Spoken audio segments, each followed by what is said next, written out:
Les jeunes sont les plus nombreux. Voilà, et quand on les voit, bon, en tout cas, il y a beaucoup qui se battent. Mais il y a beaucoup aussi également qui ont besoin qu'on les booste. Il y a beaucoup de défis au niveau des jeunes, parce qu'il y a des jeunes en tout cas qui ont réussi effectivement donc à se faire former. Mais malheureusement, pour créer une entreprise, il faut des moyens.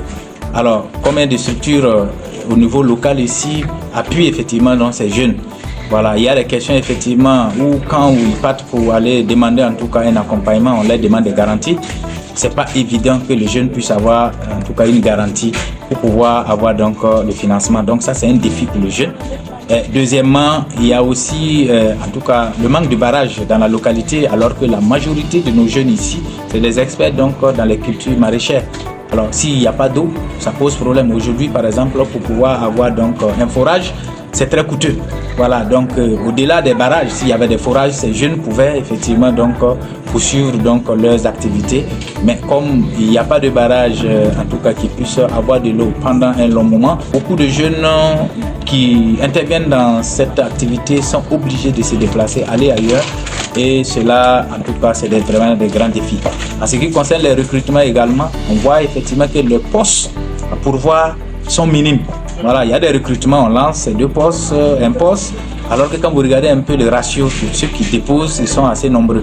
Oui, il y a beaucoup de bons exemples. Il y a des jeunes en tout cas qui, dans le lot, ils se sont en sortis. Mais il y a beaucoup aussi qui ont eu des coups de pouce. Il y a certaines personnes, par exemple, qui ont eu cette chance de postuler à des appels et ils ont été accompagnés. Ils sont devenus des jeunes modèles aujourd'hui.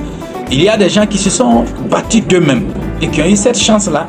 En tout cas, que des gens ont cru en eux et qui les ont poussés un peu aujourd'hui, c'est devenu des exemples. Aujourd'hui, on a des jeunes même qui emploient beaucoup de gens, beaucoup de personnes, beaucoup de leurs pairs. Le jeune, c'est quelqu'un qui influence. Donc, par leur comportement, ils peuvent influencer. Le jeune aussi, c'est des gens que les gens écoutent. Aujourd'hui, il y a beaucoup d'ambassadeurs de la paix au niveau de la localité. Voilà, beaucoup de structures ont contribué à mettre en tout cas en place des ambassadeurs de la paix. Il y a même des ambassadeurs donc de la cohésion sociale qui est en vue. Et c'est en même temps, c'est les jeunes, en tout cas de la province de Bassi-Tenga, qui vont encore porter cette casquette-là pour faire ce travail-là. Le dernier message, c'est vraiment inviter les jeunes, en tout cas, à rester sereins, ceux vraiment qui ont emboîté le pas donc, du développement à travers leur comportement, à travers les activités qu'ils mènent.